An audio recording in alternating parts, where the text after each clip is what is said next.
আমাদের যা কিছু ভালো হয় সেটা কার হুকুমে হয়, আবার যা কিছু মন্দ হয় কার পক্ষ থেকে হয়, আল্লাহর পক্ষ থেকে হয়। এটা আমাদের বিশ্বাস, বিশ্বাস করব না কেন? আল্লাহ তাআলা নিজেই বলেছেন, ওয়া ইয়াম সাসকাল্লাহু বিদুররিন ফালা কাশিফা লাহু ইল্লাহু।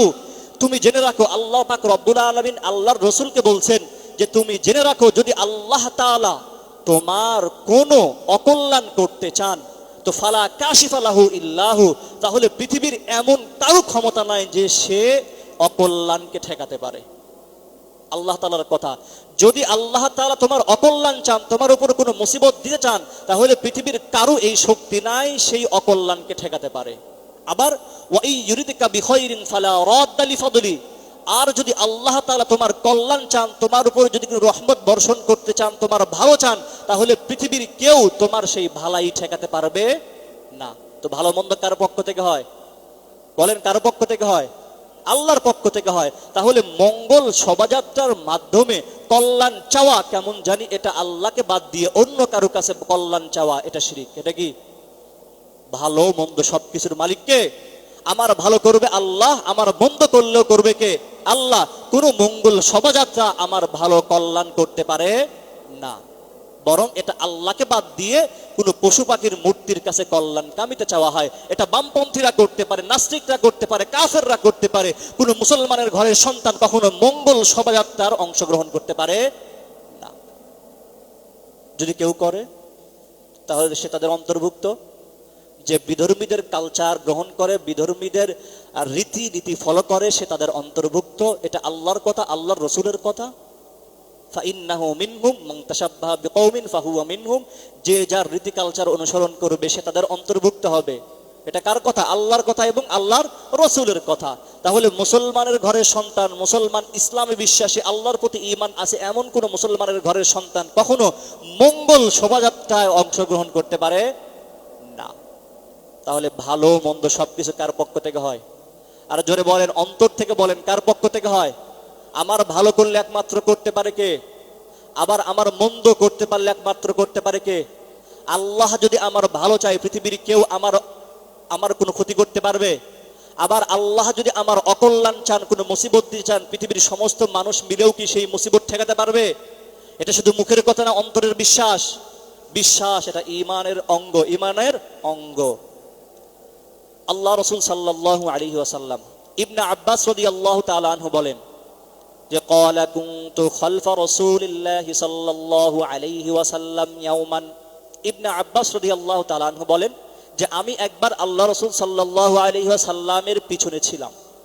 ফাকালা, আল্লাহ রাসূল সাল্লাল্লাহু আলাইহি ওয়াসাল্লাম আমাকে বললেন, ইয়া গুলাম ইন্নী আ'লামুকা কালিমাতিন, হে বৎস, হে সন্তান, আমি তোমাকে কয়েকটা শিক্ষা দিচ্ছি, কয়েকটা কথা শিক্ষা দিচ্ছি, তুমি এগুলো শিখো। এক নাম্বার, শুনেন কথাগুলো। কি ঘুমায়, আজীব অবস্থা, একটুতেই ঘুমিয়ে পড়ে।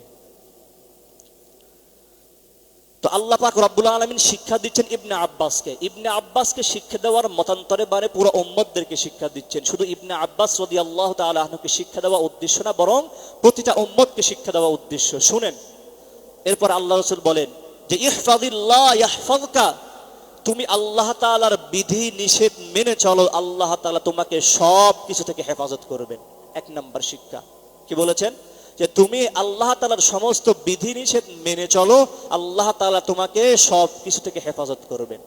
দুই নাম্বার, ইহফাজিল্লাহ তাজিদু তুজাহাকা, তুমি আল্লাহ সন্তুষ্টি অর্জন করো, তাকে পাওয়ার চেষ্টা করো, তুজাহাকা, তাহলে আল্লাহ তাআলাকে তুমি পাবে। কি বলেছেন? তুমি আল্লাহ তাআলার সন্তুষ্টি অর্জন করার চেষ্টা করো, তাকে পাওয়ার চেষ্টা করো, মনে আকাঙ্ক্ষা লালন করো, তুজাহাকা, তাহলে তুমি আল্লাহকে পাবে। যে আল্লাহকে পেতে চায় অবশ্যই আল্লাহ তার কাছে আসেন, সে আল্লাহকে অবশ্যই পাবে। এরপরে ওয়াইদা সাআলতা ফাসআলিল্লাহ, যখন তোমার কোনো কিছুর প্রয়োজন হবে, ফাসআলিল্লাহ, চাও কার কাছে? আল্লাহ রাসূল শিক্ষা দিচ্ছেন উম্মতদেরকে, ওয়াইদা সাআলতা ফাসআলিল্লাহ, যখন তোমার কোনো কিছুর প্রয়োজন চাবে কার কাছে? আল্লাহর কাছে। ওয়াইদা ইসতাআনতা ফাসতাঈদ বিল্লাহ, যখন তোমার কোনো সাহায্যের প্রয়োজন, মুসিবতে পড়েছো, সাহায্যের প্রয়োজন, ফাসতাঈন বিল্লাহ, সাহায্য চাও কার কাছে? আল্লাহর কাছে। আমরাও সাহায্য চাইবে কার কাছে? আল্লাহর কাছে। এরপরে বলেছেন ওয়া আলাম আন্নাল উম্মাতা লাযিতামাউ আলা আইয়ান ফাউকা বিশাইইন, জেনে রাখো হে ইবনে আব্বাস, যদি পৃথিবীর সমস্ত মানুষ মিলেও তোমার কল্যাণ করতে চায় কোনো বিষয়ে, তুমি জেনে রাখো আলা আইয়ান ফাউকা ইল্লা বিশাইইন ক্বাদ কাতাবাহাল্লাহ, ঠিক ততটুকুই কল্যাণ করতে পারবে যতটুকু আল্লাহ তাআলা করে রেখেছেন। কথা কি বুঝতে পারলেন?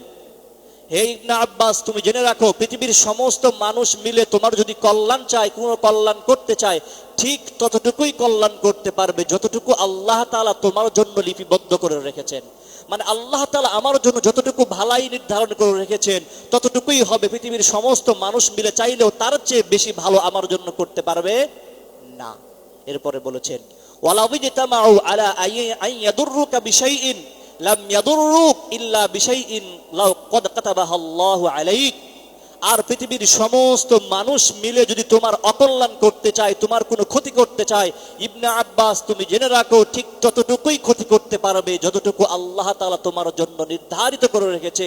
আল্লাহ তাআলার সীমারেখার বাহিরে পৃথিবীর সমস্ত মানুষ মিলে চেষ্টা করলেও তোমার চুল পরিমাণ ক্ষতি করতে পারবে না।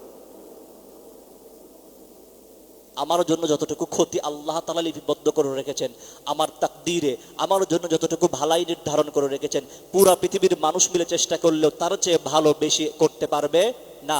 আবার পৃথিবীর সমস্ত মানুষ মিলেও যদি আমার কোনো ক্ষতি করতে চায়, আল্লাহ তাআলা যতটুকু ক্ষতি আমার জন্য লিপিবদ্ধ করে রেখেছেন তার চেয়ে বেশি ক্ষতি কেউ করতে পারবে। তাকদীরের প্রতি বিশ্বাস এটাই। তাকদীর, বারবার আমরা শুনি তাকদীর কাকে বলে, তাকদীর নিয়ে আলোচনার সুযোগ নাই, তাকদীর নিয়ে আলোচনা করা যাবে না, এটা নিষিদ্ধ, তাকদীর নিয়ে আলোচনা করা নিষিদ্ধ। আল্লাহর প্রতি বিশ্বাস রাখতে হবে, যা কিছু ভালো হয় কারো পক্ষ থেকে হয়, আল্লাহর পক্ষ থেকে হয়। যা কিছু খারাপ হয় আমাদের গুনাহের কারণে আল্লাহ তাআলা আমাদের উপর চাপিয়ে দেন। আর আমার যা কিছু ভালাই আল্লাহ তাআলা আমার তাকদীরে লিখে রেখেছেন ততটুকুই ভালাই আমার জন্য হবে। পৃথিবীর কোনো মানুষ মিলে চেষ্টা করলেও তার চেয়ে বেশি ভালাই আমার জন্য করতে পারবে না। আবার পৃথিবীর সমস্ত মানুষ মিলে চেষ্টা করলেও ঠিক ততটুকুই ক্ষতি করতে পারবে যতটুকু আল্লাহ তাআলা আমার জন্য নির্ধারিত করে রেখেছে। এটাই তাকদীরের প্রতি বিশ্বাস। রুফিআতিল আকলাম ওয়া জুফফাতিস সুহুফ, কলম উঠে নেওয়া হয়েছে, কাগজও শুকিয়ে গেছে। যেই কলম দিয়ে মানুষের ভাগ্যলিপি লেখা হয়েছে, তাকদীর লেখা হয়েছে, সেই কলমের কালি শেষ হয়ে গেছে।